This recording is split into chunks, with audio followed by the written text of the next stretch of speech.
On our morning show today from WRCO, we're welcoming in from ADRC of Eagle Country. We have Roxanne Klubertons-Gerber. She's here to talk about Nutrition Month and Volunteer Month as well. She's the manager of the Richland Center office. And Tanya Webster is here as well, Nutrition Program Coordinator. We'll also talk to Linda Batten, Transportation Coordinator. All important subjects today on the morning show as we say so long to March. March is, I think, going out like a lamb, right? Would you say that, Roxanne? I think so, yeah. But then it makes me concerned about what's going to happen next. We'll talk to our transportation coordinator, too, about that, about bad roads in April, but hopefully not. Hopefully we're good to go. Yeah, for sure. So it's an important show that you're here today, and you got a couple of things you want to talk about. Let's talk a little bit about Nutrition Month, which we are now wrapping up. Is that correct? We are. So every year in March, we celebrate National Nutrition Month. And so with that, our Nutrition Program Coordinator, Tanya, does a lot with our meal sites for Nutrition Month, a lot of education and things like that. So this year's theme was Food Connects Us. And so Tanya will talk a little bit more about that, but it really is about how, sitting down to a meal really can connect us socially. Also trying new things. You may be able to then think about, how am I connected with other people based on the types of foods that I eat? So it really was a really great theme this year. Mm-hmm. And you celebrated accordingly then during the month. What were some things that you did to recognize it? So really the biggest thing that we do is a lot of education, and Tanya does that every single week. She did a different theme each week talking about how food connects us. Okay. Yeah. Well, let's bring Tanya on. We've talked about her. Tanya, certainly this is an important month for you as Nutrition Program Coordinator. So you wear many hats, but can you give us a description of some of the things that you do? Well, being behind the scenes, I am also coordinating the volunteers and the menu, doing the nutrition educations as it's needed. We do home assessments. It's not just about signing up for a meal. It's far more than that. So I do wear a lot of different hats when it comes to the program in and of itself. You just don't always see them. Yeah, the menu looks like a pretty good one as well. Well, thank you. Yeah. I try. We have pretty strict guidelines that we have to follow as far as the menu goes, with certain items that need to be on there. Kind of the eating a rainbow, sort of. You've probably heard that before, to get all the different components that you need to have a full nutrition balance. So that's what I try to do. Do you have people with diet restrictions that you have to be aware of and those kind of things? How do you coordinate that? So we don't have a specific menu for, say, diabetics or anything like that. But most of the people that are diabetic know to count their carbs and kind of control it that way. They know which things that they probably should avoid eating, like the desserts and such. So they keep track in that way. We used to offer, instead of the dessert, we'd offer a fruit, but anymore we have less and less desserts, as those are optional, and then just provide the fruit, which has no sugar added. So they do try to keep track on their own. Most of the people that are diabetic are controlled with their diabetes. How many times did you have to shut down the meals and meal sites this year? Not very many, right? In the winter? Actually, it wasn't bad, I don't think. We had maybe 3 or 4 days that we had that were inclement weather. It wasn't terrible. As far as the meals. And I mean, who knows what April will bring. I hope it doesn't bring snow, but you never know. It's Wisconsin.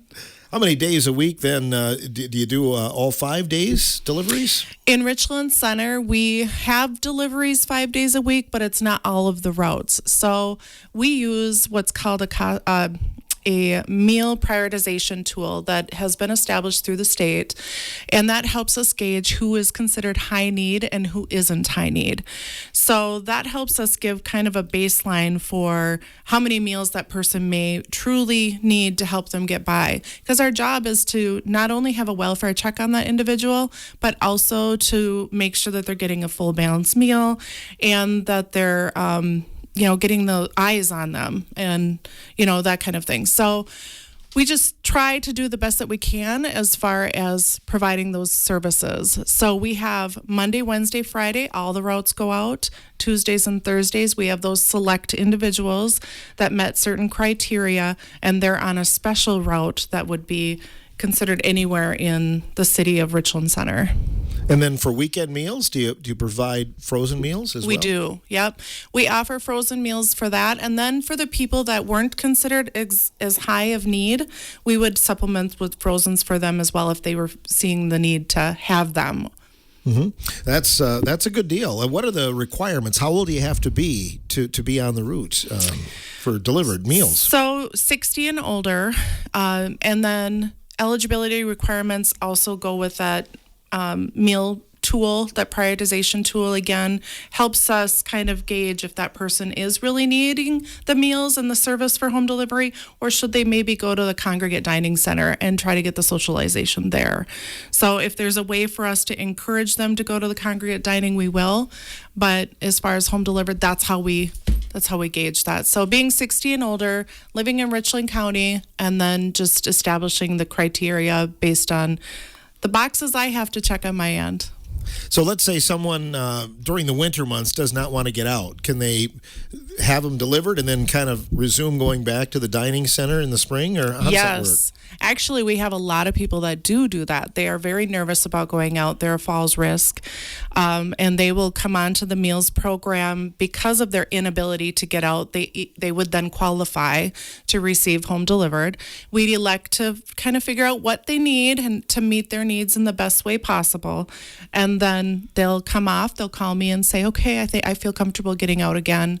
And we'll discontinue meals for them until the next season. It's great service. And Roxanne, as Tanya was talking too, getting the eyes on somebody, that's really important to have those daily check-ins too, isn't it? It really is, and we think about this a lot because so many of our individuals that are homebound, they don't have a lot of people that are coming to see them.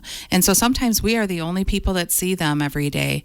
And that's true for both our nutrition program and for our transportation program. And that welfare check or that well check is such an important part of the program. And there's been numerous times that, we have then had to call 911 because maybe somebody has had a fall or something like that. So when we think about our meal program, it's always much more than a meal. It really does encompass many different things within that. Plus, if you see somebody often, maybe that one day, maybe they're not acting the same that they normally do. You can kind of put that to a test too, can't you? We really can. And, the nice thing is that our drivers are really good about talking with Tanya or calling the office if they see something that just doesn't seem right. And so then we can reach out to that individual or to their emergency contact and just let them know something seemed a little off today. And then, they can check on them or, maybe the individual needs a visit to the doctor or something like that. So it really is an important part of what we do. How can people find out more information about the meals and signing up? So they can call the ADRC, and that number is 608-647-4616, and then they will talk to Tanya to get more information about the meal program. What's the most favorite meal, Tanya? Any idea? Anything with mashed potatoes and gravy. Mashed potatoes. I would go along with that.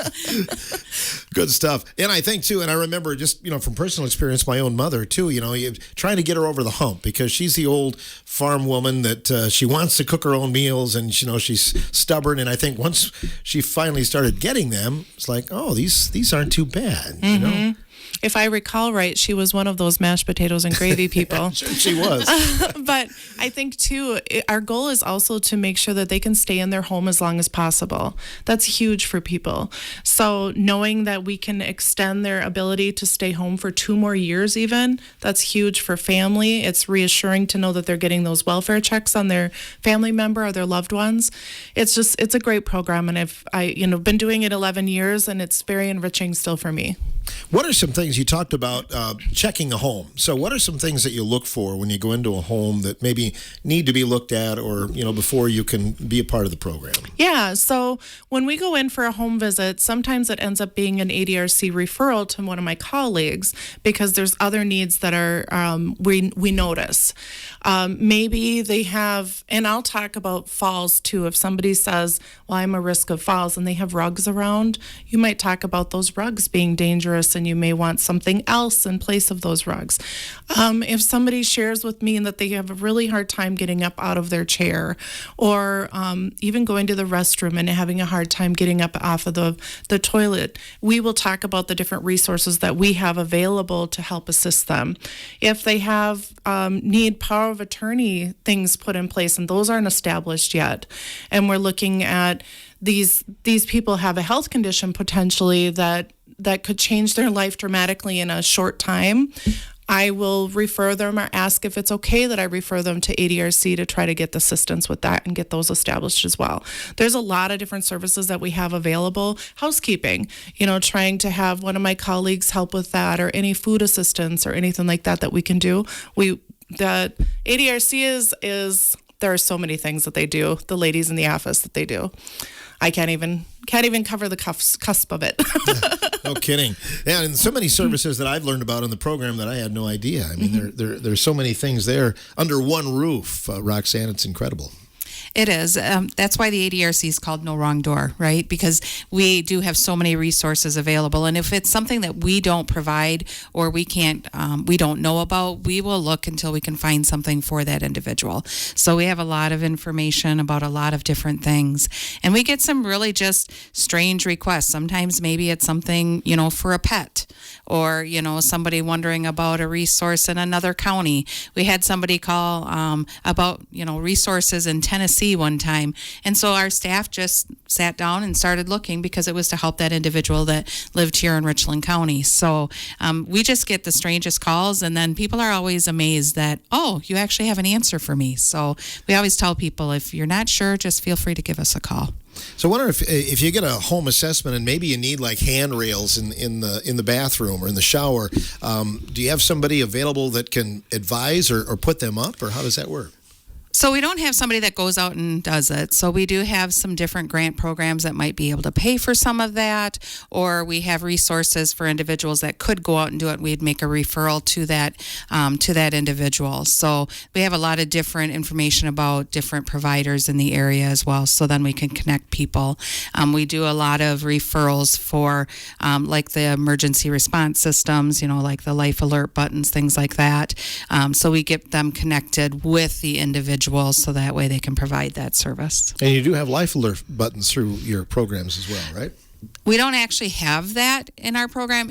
We have the resources for that. So then it's, we have, there's one through Richland Electric that we refer people to. There's another one where people don't have a landline, so then it goes through their cell phone. So there's another option there. So we just have a lot of different options, and then we work with individuals to see which one fits their needs best, and then we can also help them get connected with that resource. Also in the studio with us today is Linda Batten, Transportation Coordinator. Linda, let's talk about what do you do during a typical day? There is no typical. That's a good answer. I coordinate bus routes and volunteer drivers. And both of our programs are in need of volunteer drivers. I think this year I had to turn down more rides than I have in the past 9 years because I didn't have enough volunteers. That's disappointing, isn't it? It is. So if you're looking for somebody there, what are some of the terms? What would somebody need to do, and how often would they have to be available? They make their own schedule. It's whatever fits into their schedule. I have drivers that do 1 day a week. Some want to do 5 days a week. It's all up to the individual. I have a volunteer packet that I would send to them, which they would fill out and return. In that packet, they would have to fill out paperwork for a background check. That's all. That's it. What about the vehicle that they drive? They drive their own vehicle. My volunteer drivers get paid this year. It's 70 cents a mile, the IRS rate, and it begins and ends from their house to their house. Is it typically local transportation, or how far do they have to go? It's up to the volunteer. We go 85 miles of Richland Center. Once in a while, we've went to Mayo, but I always ask the drivers, are you okay with this? And we go to La Crosse, Madison. Okay. For appointments. And then do you go then each 5 days out of the week, or do you just go certain days? 5 days out of the week. For volunteers, yes. If someone has a medical appointment, if I have volunteers, I'll get it on the schedule and get a driver for them. I always call the passenger the day before and let them know who their driver is. That way, when the driver calls them, they'll know when they see it on their phone that this is the volunteer that's going to take me tomorrow. How long have you been doing this? 9-10 years? Mm-hmm. And you have some drivers that have been around for quite a long time, I'm Yes, sure, too. I have. don't you? Yes. All my drivers are great. I call them the day before if I have a last-minute trip, and they step up to the plate. Because I'm sure that some of that does happen, like all of a sudden there's an appointment that somebody finds out about the day before. Right? Oh, yes. Or even the morning of. Really? You can turn it around that fast? If I have volunteers that will do the trip, yes. Sure. Well, how can somebody volunteer then? They can give our office a call at 608-647-4616 and ask for me, Linda Batten, and I'll talk them through it and send them a volunteer packet. Transportation in terms of appointments and things like that, but what about shopping? Do you do that We have too? a bus route that for groceries that goes, and we also have a bus if we have reservations that will go also. We go to Reedsburg once a month. We go to Hillsborough once a month. We go to Viroqua. So some people get on there in terms of getting out of town and getting groceries? Yes. That's We had one lady a few years ago, she would use the bus route because she just wanted to get out of her house. She wanted to see the scenery. Do you have situations like where they can order their groceries and have them picked up too, or not? I've called all the grocery stores this year, and they're not doing that. They're doing their own deliveries. So if people want to go buy their groceries, we will take them. We go to like I said, Reedsburg, Spring Green, Viroqua, Muscadet, Hillsborough. How many people can you take on a route like that? Up to 12. But usually it's just one or two. Okay. And do you have like a lift as well in the? We have a lift also, and the one is like a minivan, so the ramp will come down in the back, so wheelchairs can get in that way. Plenty of room to store groceries to bring them home then too, right? Definitely. And if I know that people are going, I have coolers that I send with the drivers that they can put their stuff in. So those drivers that drive those vans, do they have to have a special license? No. They don't. No. Because our big bus is under the limit for having a CDL. Okay. So that's another way to prompt somebody thinking, well, I don't really want to go get a CDL for this. You don't need it then. That's correct. We have 4 bus drivers, and I think right now I have 20 volunteer drivers. Mm-hmm. That works out really well. It does. And only canceled probably if you have bad weather then, right? I think we canceled, 3 or 4 times this year? Maybe 3. That's pretty good. That might be a record, actually, when I think about it. Yeah. Great. And sometimes when I call the drivers and say, hey, we're going to cancel, like they say, well, I'm already on my way. So that's awesome. So come rain, come snow, come hail, they're ready to go then. They are. Good. Well, hopefully more people, I mean, it's a great opportunity if somebody has one day a week or one day a month or whatever. Whatever they can do. Mm-hmm. We're very appreciative of whatever they can do. And Tanya, you're looking for volunteers too to help deliver meals, aren't you? Always. We're always seeking volunteers. We are not able, as I had mentioned earlier, we're able to deliver the full set of routes Monday, Wednesdays, and Fridays. Tuesdays and Thursdays we're not because we don't have enough volunteers. So we have a couple of businesses that help for the Thursdays, but other than that, we're really not able to deliver like we would like to. Now, you told me that you have some businesses that have gotten on the bandwagon a little bit. Tell me about that. How can they do that? So if an organization, a business, a church, anything like that, if a group of individuals wanted to get together and volunteer, we call that adopting a route. So that organization could adopt that route for that specific day of the month, day of the week, whatever works in their schedule. If we have the availability and the route isn't filled, we will get them on that schedule. And that involves having at least one person in that group of individuals being the coordinator, scheduling people, within their group, and then completing a 1 hour training. It's red flags that we go over, what people should watch for if they're delivering Meals on Wheels, and then the orientation in and of itself. Could they do a ride along with another volunteer? Yep, that's part of the orientation. So they can ride along with a seasoned volunteer, or I will ride with them. What kind of a vehicle do you need to be able to haul the meals? I have seen people use vehicles as small as your Vibe. Really? Yes. So that's not a factor then? No, people make it work. And do you just have one driver every day, or are there several that drive the routes? Or We have 5 routes altogether. 5 routes, okay. Yep. Wow. And there's a lot of times most of the companies have 2 people go together. So one person is driving and the other person is getting out and doing the delivery. Well, that'd be a great thing for a business to adopt. Again, some do just once a month. Is that correct? Yes, that is correct. So, for instance, Community First Bank, they do the 3rd Thursday of the month. And then the other Thursdays are completed by Rockwell Automation. And then Schreiber's does 2 routes a week. So they do both Wednesdays and Friday routes.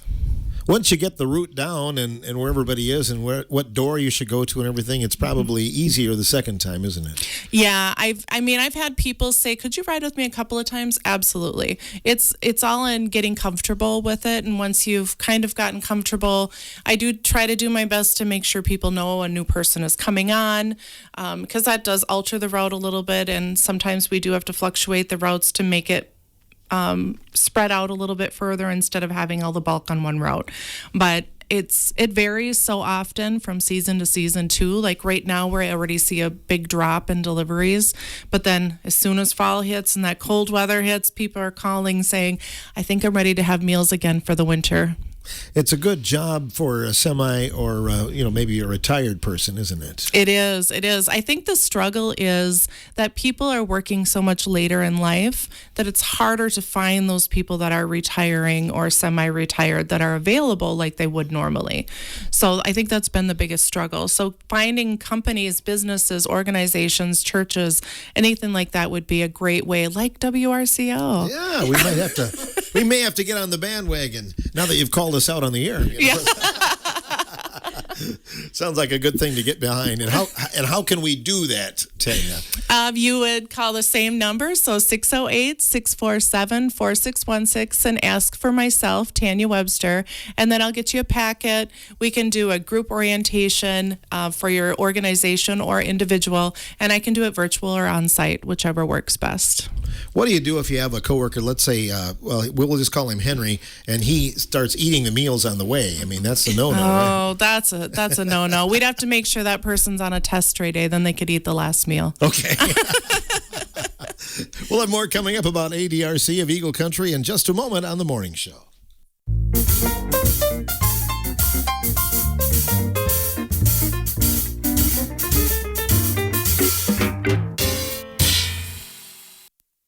On the morning show from WRCO, guests in the studio, Tanya Webster, Linda Batten, and Roxanne Klubertons-Gerber, talking about Nutrition Month, which we're wrapping up here today in the month of March, and April, Volunteer Month as well. And Roxanne, we were talking out of the break there that volunteering is good for our health, isn't it? It really is. You know, when you think about volunteering, we're always focused on that individual that we're providing assistance to. But the benefits have been shown to for people that are volunteering is that they're healthier, they're happier, they realize that they're making a difference in somebody's life. They're actually getting socialization as well, and they're providing a really needed service to our community. We talk about people sometimes that maybe retire or semi-retire and they don't do anything. That's not good for your health either, is it? It isn't. So many people, they think about, okay, I'm going to retire and it's just going to be, I'm just going to hang out at home and do as little as possible or just finally get some rest. And what we have found with people that volunteer for us is after a couple months of that, not really doing a whole lot, they're kind of like, I need to get out there. I need some socialization. I need to make a difference. And people tend to live longer, happier lives when they do volunteer for different things. Now, you salute your volunteers. You have a banquet coming up in April. Can you tell me about that? So we do. We're doing a volunteer appreciation on April 29th at the Phoenix Center. So we always do a little bit of training at that time too. So every year we do that. And then our local businesses have been fantastic over the years. They'll donate different types of door prizes for them. And it's just it's a good time to bring our volunteers together so they can talk about shared experiences and ask us any questions they may have, and just time for us to come together and really appreciate everything they do. That's nice. I know they don't do it for the recognition, but it's still important to salute them too, isn't it? It is. And, none of us do things for recognition, but it is nice to hear a thank you. It's nice to realize what a difference we are making in the work that we do and the volunteering that we do. Tanya, as you look at coordinating this, you used to have a few more volunteers and drivers than you do now, didn't you? Yeah. Pre-COVID, we had 70 to 80 volunteers, and we're close to that right now, but it's larger groups. So after COVID, I had 6, and we had to really build that back up again. But people filled that void with something else, or they aged out of being able to volunteer anymore. So we've been working really hard to try to increase that volunteer capacity again. Yeah, maybe aged out a little bit, just chose not to come back after COVID then in some cases, right? I think COVID it scared a lot of people. That made them a lot more reclusive and not want to really go out as much as they used to. They stayed more in their small circle. But the people that have come back and have continued to volunteer, Colstead's, for instance, they've been volunteering since before I even joined this program and started working for it. They're still going at it. So they still volunteer for us and give their time, and they find it very rewarding, as do all the other volunteers. Now tell me about some of the industries have really taken this as one of their pet projects, haven't they? Yeah, we have Rockwell Automation. They have a group of individuals that delivers. We have Schreiber's, both plants, East and West, Community First Bank. I think WCCU, sorry, I didn't mean to do that to you. WCCU is looking at trying to find staff again, because they for years have had at least 2 staff come out and volunteer as well. Who am I missing? Oh, First Baptist and St. Mary's. Am I missing? St. John's used to. They don't have a group anymore. But that's just a few. I'd love to get State Farm on board too. Call them out on the air. But then it's you've got people of all ages we do doing this as well. It's not just a retired thing. Yeah, we actually have had some homeschooling moms too that have taken their kiddos along, and they'll carry the milk up to the door, and the elderly love seeing them. They love seeing those little kiddos and just seeing a smiling face.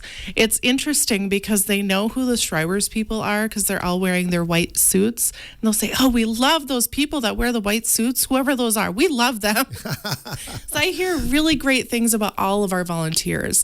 I can't say enough how grateful I am for the time, the dedication, the commitment that they put in to giving back to our community. We could not, neither could Linda. We could not do it without them. There's no way. And the service area where you deliver is the greater Richland Center area then? It is, yes. Our great Richland Center area is what we deliver to.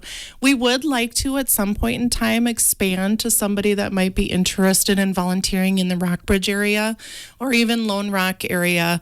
We do have a delivery that goes out to Lone Rock, Gotham, Sextonville. That's a paid driver that does that at this time, but it would be nice to be able to do that have a volunteer do that instead. So, for delivering meals, tell us about the time that you need to do this. What time of the day are we looking at? I would suggest, so just because of food safety, we ask that drivers not pick up meals any later than 10:30 at the very latest, and then being able to get back to the meal site before we have to close the doors, because we're open at the meal site from 8 to 12:30 roughly. So if you're coming back later, then those trays won't get washed and cleaned for the next day's delivery. So it's very important that we're timely. And then food safety is huge. We're already serving a population that's at risk, and we want to make sure that the food that we're serving is safe. So picking up anytime between 9:45 and 10:30 is recommended. And it's only about an hour to hour and a half of your time. Depends on how much visiting you get to do, but I do encourage that visiting. I think it's so important that we build those relationships with the people that we're providing a service to. And then in terms of your meal sites, could you talk about them and the meal sites available in Richland County? Yeah, so we have 3 meal sites. We have one located at the Bethlehem School in Rockbridge, and that one is open Monday, Wednesdays, and Fridays. All of them are by reservation, so we really appreciate if you are interested in attending any of our meal sites to please call and reserve by 12 o'clock the business day prior. The other one is in Richland Center at the Woodman Senior Center. That one's Monday through Friday. And then we have one in Germantown, Casanova area at the St. Anthony's School, and that one is open on Wednesdays. And what time frame are they open? You mentioned that they're open to start getting the meals together, but when can people eat? So Richland Center is at 11:45. That's when we start serving. Okay. Germantown is 11 a.m. and Rockbridge is 11:30. And again, a reservation the day before. Yes, the business day prior is appreciated. And you can call our office to reserve and just let me know which meal site you would like to attend. Or if you wanted to call Richland Center meal site, you would call 608-647-2323. That's Richland Center's location. Germantown or St. Anthony's School would be 608-983-2786. Or the Rockbridge Bethlehem Lutheran Church, where that location is, would be 608-647-3900. And you would leave your information for the date that you're attending, how many would be attending, and again, by 12 o'clock the business day prior. Many of them have special things, too, leading up to a holiday or whatever. You've got some special programs as well, don't you? We do. Richland Center's got a lot of different programs that Cheryl Hefner does there. And then Rockbridge is known for their euchre. So they have the first Wednesday and the third Wednesday, they have euchre tournaments. And it's really entertaining to be able to be there and see all the hype that goes on there. They'll have 25 to 30 people there that day. That's crazy. I need to go broadcast that day, maybe. Yes. Broadcast the euchre games. Linda, for drivers, what would be an optimum number? If you could just handpick a number of volunteers, what would a good number be? I'd take 35. 35 more? No. Or 35 total? Okay. Total. And right now, what are you at? We're at about 20. Okay. And then I have 4 bus drivers. Mm-hmm. And those times that somebody needs available, that's kind of like, let's say you can only do like a half a day or a few hours. That's perfectly fine. I have people that only do a half a day, or I have people that are off certain days of the week. It's all in my schedule. So it's whatever you choose to volunteer for. Could a driver have a day, like let's say I drive on Thursday and maybe you don't have any appointments? I mean, there could be a day where you don't have any. Correct. It all depends on what people call in for transportation. And you do get reimbursed mileage, or you can claim that then? My volunteers get reimbursed 70 cents per mile. Currently, it's the current IRS rate, and that begins and ends at their house. Okay. So then they keep track of it and turn in if need be. Then. Correct. Once a month, I do a schedule for my drivers of what I have for current trips. But during the month, I get more trips, so I will call drivers and say, are you available for this? If they're not, so be it. I'll go on to the next person. I see. And then for tax time, if they want to claim that on their taxes, then they can do that. They don't have to. They don't have to. Because it's a reimbursement. Oh, because you're reimbursed. I see. That works. And for you, for Tanya, in terms of drivers, if somebody wants to claim that mileage, they can do that as well? They certainly can. Our mileage rate isn't as high as Linda's, but it's 51 cents per mile. We haven't had any volunteers claim it, but they're certainly welcome to. Okay.